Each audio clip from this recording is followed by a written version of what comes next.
On this episode of Common Mystics, we revisit one of our past adventures to give voice to another spirit who we believe deserves to be heard.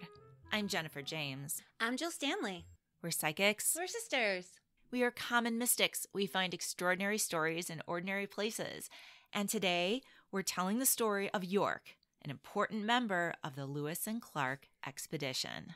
Jennifer, talk to me. You know what we do? We drive around, we use our spidey senses to feel out stories, and then we have to determine who is the voiceless that we are trying to give voice to, right? Right. But sometimes when we do the research, there can be multiple people that need a voice. So we have to make a decision intuitively, right? That is 100% accurate. But sometimes the spirit that we're like, not this time, won't leave us. They're not done with us. And that had been the case with the spirit we are giving voice to today. Absolutely. No, well put. Mm-hmm. Well put. So tell me a little bit about York and why we decided to have him be our very first More Voices from the Road. Well, you might remember that we did our road trip out west last year. I do. And we were in Missouri, Oklahoma, Arkansas, South Dakota, Illinois. Mm-hmm. Yes. When we were out that way, we discovered the story of James Beckworth. Do you remember? I know I remember. What do you remember? Well, I remember he was season 2, episode 10. Do you remember speed dating him in spirit? You know, you're very funny. He came on very strongly. Mm-hmm. He had a strong, confident energy. Mm-hmm. His voice was like charismatic and clear. No, seriously. And you were like playing with your hair in the car. Like, I'm totally having a mediumship experience right now. No, really. I really was. You really were. He made me feel special. Did he not talk to all the mediums like this? He does not talk to all the mediums that way. Okay. Okay. I was very special to him. Anyway. Mm-hmm. So, no, seriously, but his voice was so clear and he was such a self-promoter. And even though I was feeling like a slave energy, remember? And I kept asking him, like, are you a slave? And he kept telling me, it's cool if you are. It's cool if you are. Right. Right? Like, we can still talk. Right. But he was all, no, I am important, you know? Mm-hmm. So anyway, so we went with James Beckworth. There's a whole episode about him, a really interesting person, huge ego, self-promoter. Even at the time, he was thought to be a bragger and a liar, right? Okay. Yeah. I'm going to stop you there because this episode is about York. So let me just bring it back. So you're right. You were feeling that you had that whole date with James Beckworth, but we were also feeling other energies, like you said, slave energy, and then I was feeling a marginalized person that was used as a pawn in dangerous situations, and that's not James Beckworth. No, but not at all. Yeah, when we did the research, we discovered York. We did. And he is a pretty fascinating character who was a part of the Lewis and Clark expedition. So, like, during the trip, Lewis and Clark was apparently we were like traveling the same route. Lewis and in Illinois, there was Lewis and Clark. Right. In Missouri, it was just so weird. It was almost like everywhere we went, there was something about Lewis and Clark. There was an obelisk on the side of the highway that was like, Lewis and Clark's friend died here. And we're like, what is happening? Yeah, you're right. That was super weird. And we kept, following the spirits. We never know where we're going to end up or even where we're going. And in this case, we kept running into signs and signals that Lewis and Clark was there or that we were on their route. Like throughout the entire road trip. Exactly. We could not get away to the point where we both said, okay, so we have a story that has something to do with Lewis and Clark. We don't know what it is, but we got you. You can stop now. Exactly. You're kind of monopolizing the energy. Absolutely. You're right. You're absolutely right. Yes, that was very true. Thank you for reminding me of that, but 100%. Tell me a little bit about their expedition. Well, you might remember Thomas Jefferson in 1803 had this great deal where he purchased something called the Louisiana Territory from France. Mm-hmm. It was a huge, huge area, over 800,000 square miles, and it effectively doubled the size of the United States overnight, literally. Didn't Napoleon give Thomas Jefferson like clearance price for this land? Like it was like the best land deal, like still. It was crazy. It was like 3 cents an acre. But yeah, it was a great deal. So the French owned this land? Well, they claimed it, but they didn't actually control a lot of it. Like there were French settlements here and there, but it's not like they controlled it at all because, of course, there were Native Americans living on this vast expanse of land that, by the way, was west of the Mississippi and also stretched from modern-day Louisiana up to Montana and into modern-day Canada. So huge, huge area. So when Napoleon, like, quote unquote, sold the land to Jefferson, what he was really saying is like, if you want to use this land or have this land be a part of America, you can either fight us and the natives for it, or you can just pay me and then you can just fight the natives, right? Like he was essentially just buying off, like, because otherwise we're going to have to get in the fight and might as well just give me money for it. Right. You know, the United States really just bought the right to be the ones to push the Native Americans off the land, to put it very bluntly. Yeah, very. So you have Thomas Jefferson, right? And he just buys this immense piece of property. The first thing he wants to do is explore it. All right, let's see what's out there. Yeah. Now what do we do with it? Like Exactly.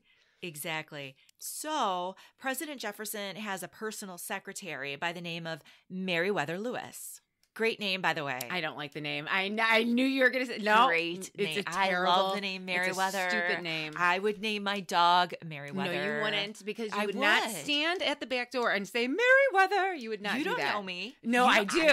I do know you, and you would never do that. I would probably shorten it to Mary. Whatever. It would be a good name for a street. Great name. Or a lake. It should come back into fashion.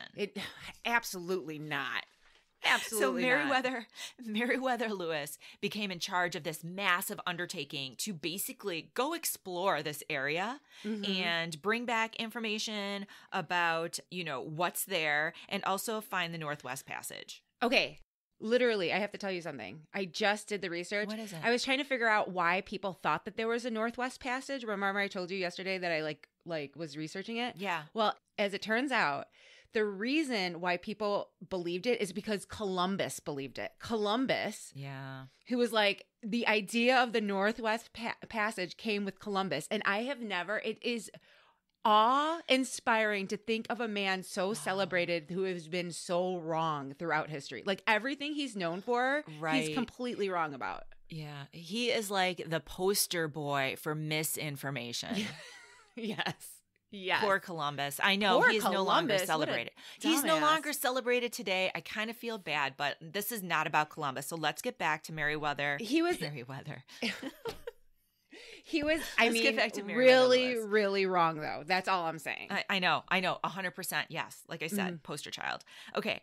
So, so Meriwether Lewis, I'm just going to call him Lewis, even though I love his first name, was in charge of this project, right? And the first thing he does is he's like, okay, I need like a second-hand man, kind of like Danny Zuko needs Kaniki. What's his name? Kaniki is a second, right? He's a wingman. Well, I do not know. Check the yellow pages. I don't know. Go on. So he chooses as his second William Clark. And they knew each other in the Army. He really respected him. And he's like, I have this big job and I need you. Will you be my second? And they were like, okay, cool. So they have to decide how to recruit a bunch of men who are willing to go and do this extremely dangerous, exciting kind of adventure. What kind of men were they looking for? They were looking for, first of all, unmarried men who wouldn't be leaving behind wives and families, healthy men who were good hunters and had some survival skills since they were going to be literally out in the middle of nowhere. Mandatory. And also they chose military men for the most part, but they would end up with 45 people in total who would go along. including Lewis, Clark, 27 unmarried soldiers, a French and Indian interpreter. They contracted a boat crew, and also an enslaved man owned by Clark by the name of York. I love York. I know I do too. I really do. Tell me a little bit about York. Do you want me to skip over this part and just talk about York? No, I just like him. All right, I'll tell you a little about him in a minute. But before I tell you about York, I just want to tell you that this excursion, it lasted for 2 years. And it was super hard, as you might imagine, super, super demanding. They had harsh weather along the way, unforgiving terrain. They were in treacherous waters. There were injury, there was starvation, there was disease, and they met tribal people. Some were friendly and some were hostile. I was watching the Ken Burns documentary. About Lewis and Clark? Yes, it's great, by the way. It is great. I saw it too. Sam Waterston, his voice, he can do no wrong. Oh my gosh. Right up there Love with him. Morgan Freeman. Okay. But in the documentary, to put context to what you're saying, is they're like, even astronauts that went to the moon had some idea of what the moon was like. They had seen pictures of it before going. They're like, these people had absolutely no clue. They were thinking mountains the way they were thinking about the Appalachian Mountains or the Smoky Mountains. They were thinking bears, like little baby bears, and not grizzly bears. Like, there's a lot that they were like, oh, you know, mountains. There was one part where they're like, a native was like, hey guys, there are mountains over there. You guys are going to have to go through some mountain, because they were kind of giving them like a timetable of what their expectation was. And Lewis was like, I think we'll be, I don't know, the Pacific like in a month. And the native was like, there are mountains. And then Lewis was like, yeah, I know mountains. And then they saw the mountains and they were like, the Rockies. Yes. And they noticed that it was snowing at the peaks in like July. And they were like, yeah, we didn't prepare for that. Yeah, I would have turned back. I would have been like, catch y'all later. Well, good thing you were not in charge, because they did not turn back. And actually, they got back and they were celebrated. It was a huge success. Although they did not identify a Northwest Passage because, spoiler alert, one didn't exist. They did bring back a lot of information about animal species, botanical samples, maps, geographical information. They initiated peace with a lot of the tribal peoples.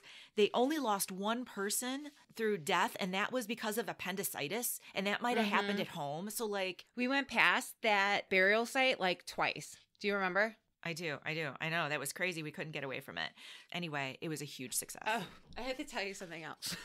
So before going on the expedition, Lewis like studied medicine and like astrology, like yeah, he crammed. He pulled some overnighters. Yeah, for sure. But one of the things that he studied was medicine with like this famous Dr. Rush in Philadelphia, and Dr. Rush, I can't say his name, had created a pill that was like a cure all for everything called called the Thunderbolt. And it was a laxative. It was like yes. So every time you were sick, like you had a cramp or something, they would be like, here you go. And can you imagine having the shits in like the plains? Like, having what would that be your cure? And it's called the Thunderbolt. Wow. That is funny AF. I would be like, no, I'm fine. I would never. Right. I would be like, no, I'm good. Like, I am so good right now. I don't need any of that. Thunderbolt. Oh, that's great. So, worst case scenario. So the men were paid well by modern standards for their efforts on this. What was it? 36 months. That is a goddamn lie. They Hold were on. not paid well. So Lewis and Clark, I mean, they were the leaders, so they got the most compensation. Lewis earned over $2,700. Okay, I have a calculator on my phone right now. Let's plug it in. We're going to plug in $2,776.22 in the year 1809. 1806 when they returned. Okay. In today's money, Would be how much? it's embarrassing. $63,980. That's how much Meriwether was paid for 36 months of his life, not to mention the cramming he did beforehand. That is a jokety joke.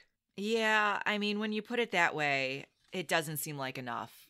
Like, he should have at least, that's not enough. $64,000 in today's money, that's not, I mean, but that wasn't everything. Months. But Jill, that wasn't everything, because he earned that paycheck, but he also earned 1,600 acres of land west of the Mississippi. That was Thomas Jefferson was manipulative AF because no one wants that land. That land, like in the middle of nowhere. Who's gonna? Oh, you mean I can pack up and land move is valuable. to nowhere? Come on, land is valuable. To nowhere. Clark, to nowhere, Jennifer. Clark to nowhere. Clark so you have also 1,600. Like, what if someone's like, "Here, I'll give you a mountain. That mountain could be yours if Jill, you spend 36 months of your life on like." That's not enough. I'm Clark sorry. That's also a joke. got over $2,000 plus 1,600 acres of land. I'm sorry. That is a lot of land. And the men were all double paid too. So the sergeants received $16 a month or $192 annually, plus 320 acres of land west of the Mississippi. So what you just told me is that the men The had sergeants. been paid, the sergeants, had been paid $370 a month. That's nice. Oh, wait. And then the privates, not dirty, but it sounds dirty. The privates earn $10 a month. Plug this in my little handy. Oh, $230 a month? Plus, plus 320 acres of land. I can panhandle more money than that. Literally, I can stand out of McDonald's, get like with my hat and get more money than that.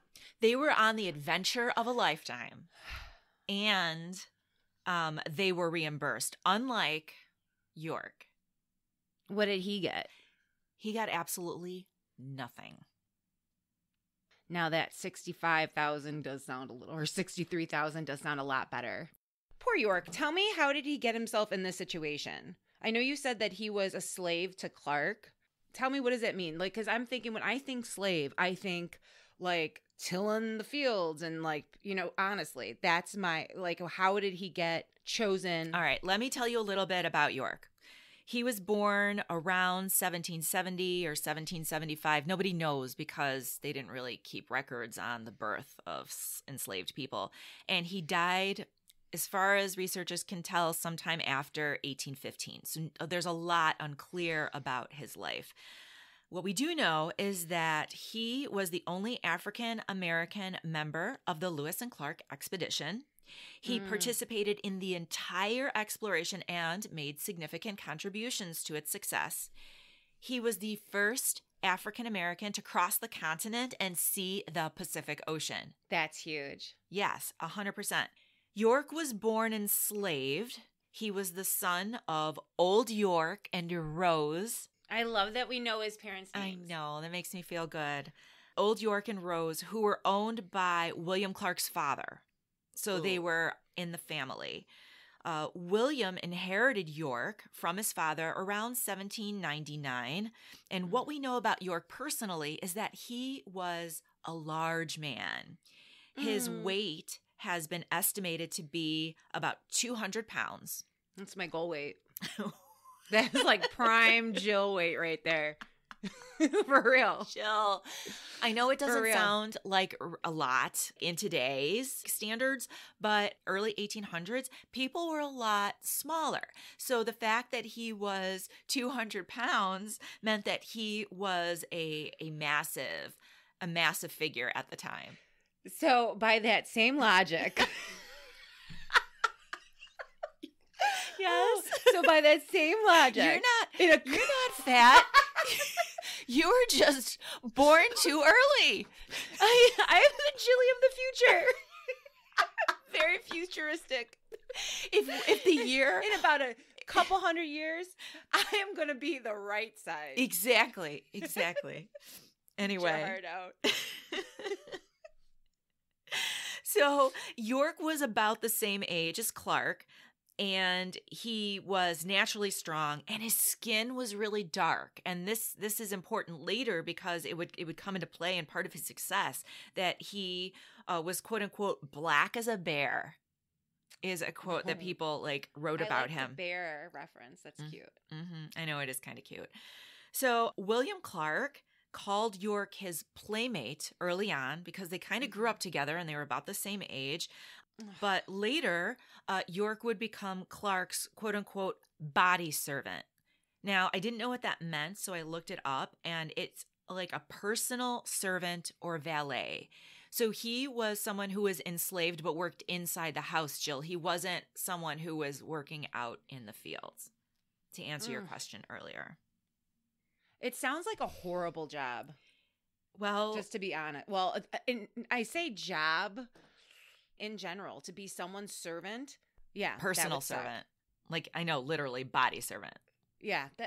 That's a terrible title. Well, that was his title. That's a terrible title. So, here's another thing. York had a wife.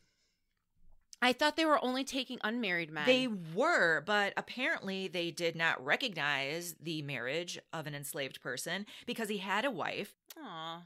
That means that they didn't recognize his humanity. Like, they didn't think that it would be heartbreaking to take families apart, which I guess is... I mean, that's consistent. What they did, right? Yeah. I don't know why that surprises me. Right. Now, his wife was another enslaved person. She lived in Louisville, Kentucky with her, obviously with her owner. Clark had lived in Louisville as well with York. So we think that they, met each other there and fell in love, got married, might have had children. Nobody knows. But yeah, so it's unfortunate that Clark took York with him and didn't recognize that he was leaving loved ones behind. I think York is a much better name than Merriweather. I'm just going to say that. York is a great name. It is a great name. So you said that he contributed greatly to the expedition. What does that look like? Tell me what he did. He had skills. He could swim. He used a rifle, which would have been unheard of for an enslaved person to be given the liberty to carry a rifle. He was a good hunter. He'd brought back samples of animal life and botanical life. Botanicals. And when the members of the expedition needed to make a decision, Lewis and Clark actually took a vote, and York's vote meant just as much as everybody else's. Oh my gosh. So he had the opportunity to live as an equal, like a man among men. On this expedition, it certainly appears that way. And this is an expedition that was well documented. Like, everybody on it kept a journal. So we know exactly what he was doing. Thomas Jefferson was very clear. He was like, every day you need to tell me the climate. You need to tell me how you're feeling, what's going on. You need to document every day. Right. So there you go. He brought a lot of skills, and he was really important because of his strength. He helped, with paddling upstream, portaging, building shelters, navigating trails and waterways. He was an important member that way, but there's more. And this is where he actually stands out. Tell me. Okay, as even maybe more important than some of the other people on this expedition. And that's because he was pivotal in the interactions that the expedition team had with natives that they met. Tell me. Because of his stature and specifically his blackness, he was a celebrity. Like, they were in awe. When you say blackness, what do you mean? I mean, the physical color of his skin was astounding to the natives who had never seen an African American, or at least one with that black dark skin. Yes. And so there are accounts of some of the natives, even the chiefs, trying to rub it off, in him, giving him his arm and trying to rub the color off of his skin. They couldn't believe that someone would be that dark. The other thing that I love about him is that the native children were also like curious about him. And so they would like follow him around, and he would turn around and be like, "Arr," and pretend to chase them. And so he had that sweet, playful side too. I love that so, so much. I do too. And there's this quote that somebody wrote down about this whole kind of situation with Lewis and Clark and having York with them. And this guy, Richard Betts, wrote that York was the main attraction in Lewis and Clark's traveling magic show. He was a sensation. Wow. Wow. Yeah, wow. Mm-mm-mm. I mean, can you kind of see that realistically, like that happening? Them seeing, these strange native peoples and being like, oh, send York first. 100%. 100%. And I just love thinking that they were so curious more than frightened. Do you know what I mean? Uh-huh. Like they knew, it just seems like they knew he was a man, but they were like, I've never seen a man like this before. Right. And he must have seemed approachable because he didn't elicit fear. And I'll tell you something else that I love too, that the memory of York and the oral tradition of the quote unquote, the black man who came to the villages with Lewis and Clark passed down an oral tradition until the 20th century in some of these tribal communities. That is adorable. So they were talking about him. Yes, I know. Isn't that like amazing? the day that he was a legend. The black man came to town. Yes, he was a part of their stories. Yes. That's crazy. I know. That's really special. That's amazing. I love that. So they get back. Everyone gets, you said double pay, which those ridiculously low numbers were double pay. Good point. And a lot of land. And a lot of land. And it's a lot of arguable land. if they would want it or not, or how valuable it would be. York got nothing. Not a thing. So what happens? So now this enslaved man goes on a trip, becomes a part of society as an equal, and now has to go back to wherever the hell to be a manservant again? There is evidence from some of Clark's own writings, because he wrote to his brother, that York expected to be freed after he came back, and Clark refused to free him. According to his own letters to his brother, he was not going to free him. Okay, give me a quote from his letters. Okay, so they get back in 1806. They're living in St. Louis, and remember, York has a wife who's living in Louisville. So York keeps asking Clark for his freedom. And so Clark, they didn't go back to where he lived. They were like, no, we're gonna live in St. Louis now. Exactly. And York is making it very clear that one, he thinks he deserves his freedom for the immeasurable services that he provided. And so then York starts asking, fine, if you're not going to free me, then please sell me down to Louisville so I can at least be with my wife or near my wife, because right now he's not seeing his wife. So he keeps asking, and this is Clark's letters. He keeps asking to be sold. I mean, can you imagine? No, I can't even. Like, my heart hurts even saying this. So he's asking to be sold. So what does he do?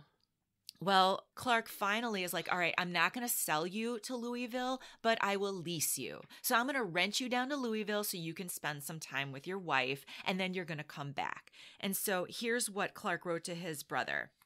He said he, quote, decided to permit him to stay a few weeks with his wife. He wishes to stay there altogether and hire himself, which I have refused. He prefers being sold to returning here.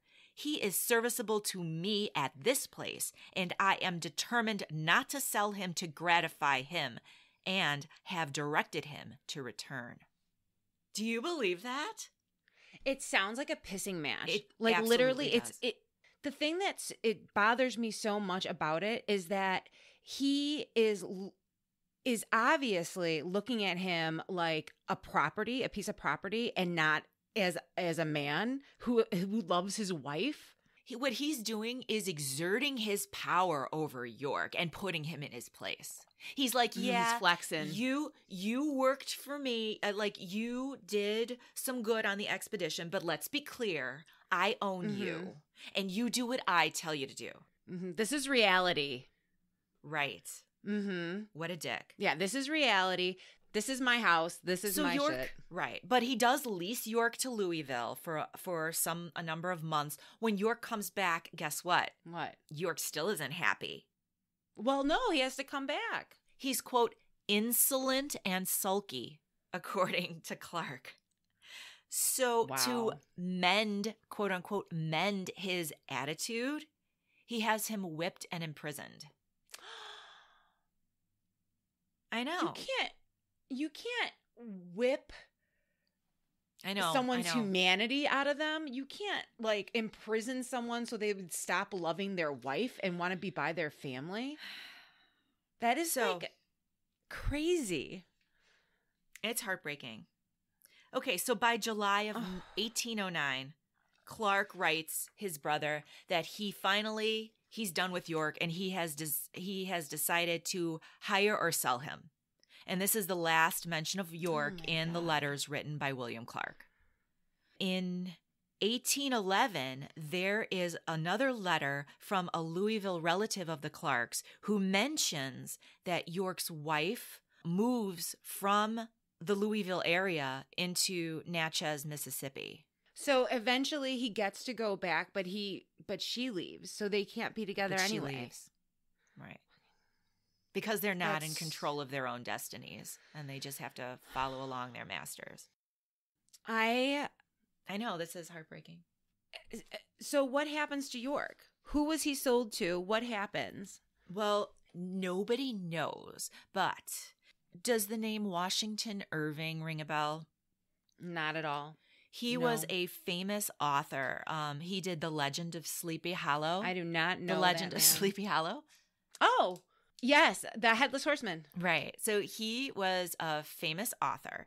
And in 1832, he met with Clark to talk about this amazing expedition that Clark was on and was a leader of, right? Because this is like almost 30 years now after. Well, he was the second. He was the Kaniki, right? He was the wingman. He was the Kaniki to the Danny Zuko. But unfortunately, Meriwether Lewis, he had some emotional issues and his life is tragic. He ended up committing suicide a few years after the expedition. So, yeah. So anyway, Meriwether Lewis wasn't around. Clark was around. And so this famous author wants to interview him because it's 30 years later and he's like a legend, right? William Clark is a legend.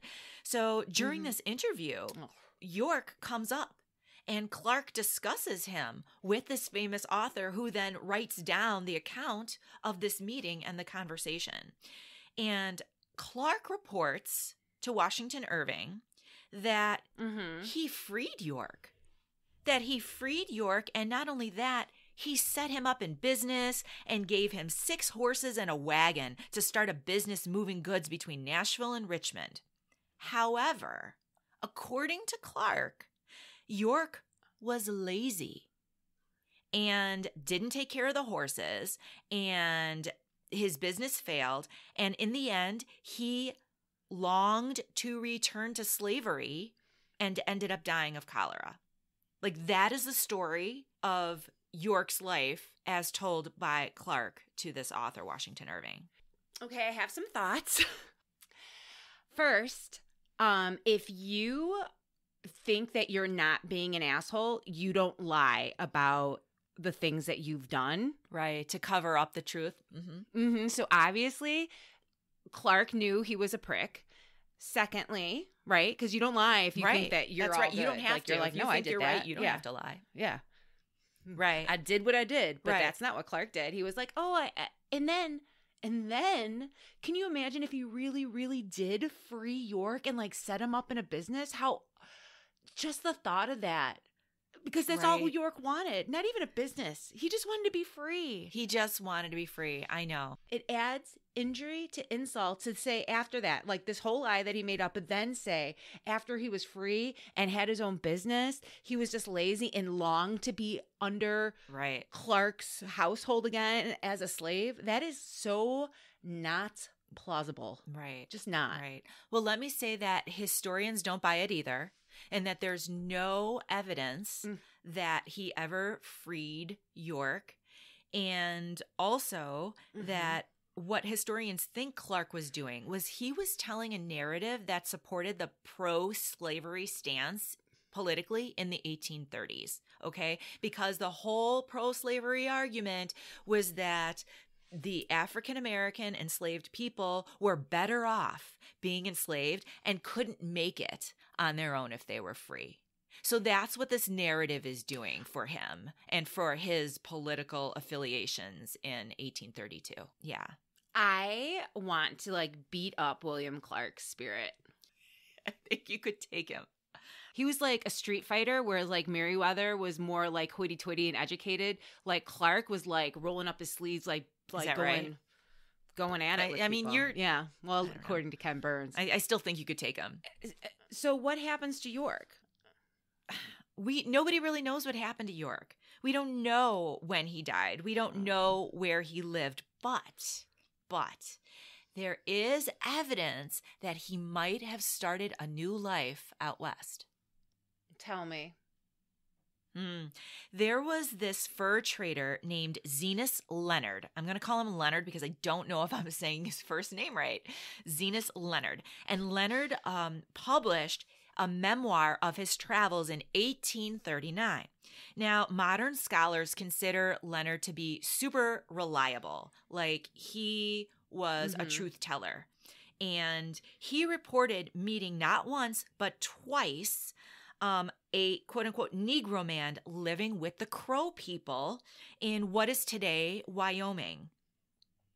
So nobody questions that Leonard really met this man, but rather who he was. Leonard was credible? Oh, very credible. And the black man told Leonard himself that he had returned from St. Louis to the area after first visiting it with Lewis and Clark. He never gave Leonard his name.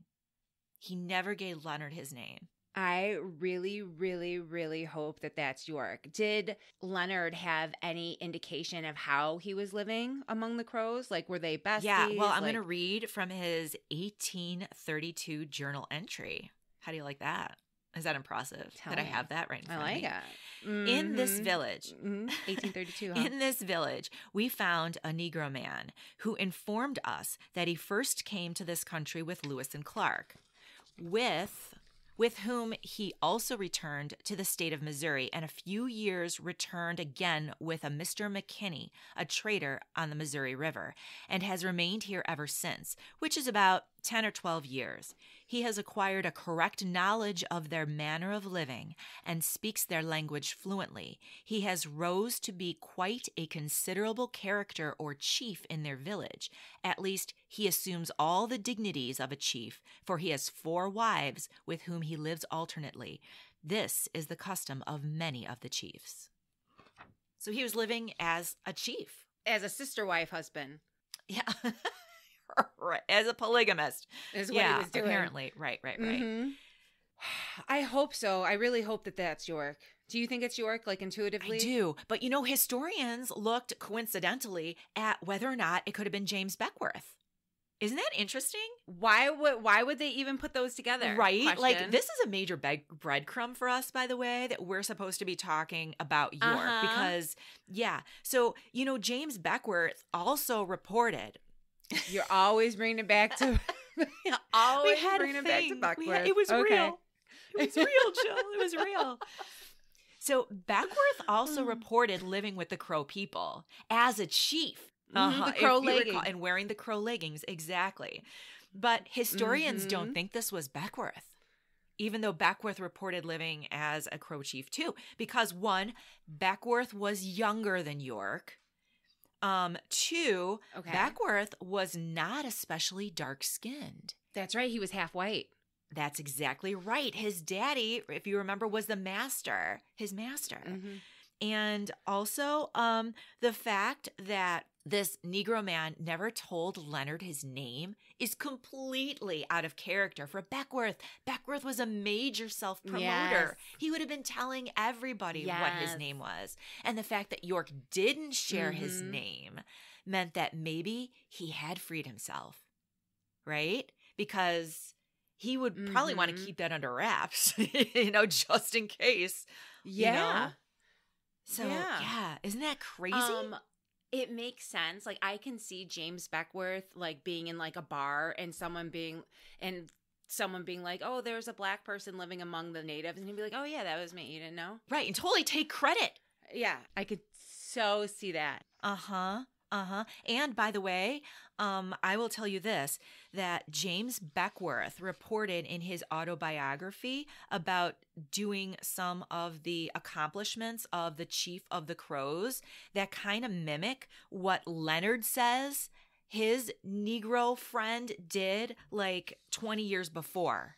Shut your Do you know what I'm saying? mouth. So like 20 years later. Yeah, because in James Beckworth autobiography, right, that we talked about, season 2, episode 10, he said that he described himself doing some of the things that were very parallel, if not 100% similar to what Leonard said York did. Bingo. Or at least the black man living among the crows. And, to be honest, I feel like that's kind of what happened when we were out on the road. That, swear to God, I feel like we were picking up on the man, the African-American man living like a chief, being the first, being an explorer, having positive relations with the tribal people. And I think Beckworth was so loud in my ear saying, that was me. I was important. Wow. Let me sit with that. And yet this quieter, enslaved type energy would not leave us alone. And was more consistent. Right. Exactly. Throughout the entire trip. He wouldn't He kept let bringing us go. us back to Lewis and Clark. And that's why I think he needs a voice. I love it. When this morning, I was Googling York. I found out that there was a bust created in the image of York in Oregon. Oh. And that's nice. Yeah. Yeah. There's also a big statue in Louisville, which makes sense. That was his hometown. But the same year that we were doing our season 2 road trip, a white supremacy group destroyed it. Oh, that's awful. That's awful. Well, how timely for us to be talking about York. And you know what? We have not mentioned, by the way, Sacajawea, because Sacajawea was also a very important figure on this expedition. She was a big deal. She was the 16-year-old mother of an infant who basically came along and saved all their asses more than once. Lewis wrote that her manner and her courage were that of like 10 men, and compared her specifically to her husband, who was like a hot mess. I love that she was 16 and she was so poised and capable and smart, and she literally saved them again and again. And had a newborn baby on her back. I know. She also got nothing. She got nothing for her efforts. She is celebrated, though. She is celebrated today, and we know the name Sacajawea, and she's on, dollar coins. And she has the dollar stamps coin and she's monuments. Adorable. She is celebrated, and she was amazing. And she's another minority, by the way, who saved this entire expedition. And I think it's time that York also gets a voice. He was just as important. When I think about York, in spirit, when he comes to us in spirit, because he's been with us, like I said, this whole time, he won't leave us alone. He feels so loving and calm and jovial. You know what I mean? And just like a bright spirit. Oh, I love him so much. I know. It feels like we know him. He's been with us a lot. That's amazing. Well, I hope we satisfied his spirit. Thank you for being with us. But now you can rest. We talked about you. All right. Jill, do you want to tell our listeners where they can find us or get in contact with us? Sure. Oh. Sure. You can look us up on our Facebook page, Common Mystics Pod, and our Instagram account, Common Mystics Pod. You can find us on our website, commonmystics.net. Anywhere you're listening to your favorite podcast, we're there. But if you tune in to Apple Podcast, leave us a positive review so your friends can find us. But wait, Jen. What? We have to say hello to our new listeners that found us, because we've been getting so much feedback about how people appreciate the show, and we just want to say hi. Thank you for listening, and we're so glad that we found you too. Thank you so much. Keep listening. Keep reaching out. We love your messages, and we'll see you soon. Thank you. Thank you. Bye-bye. Bye.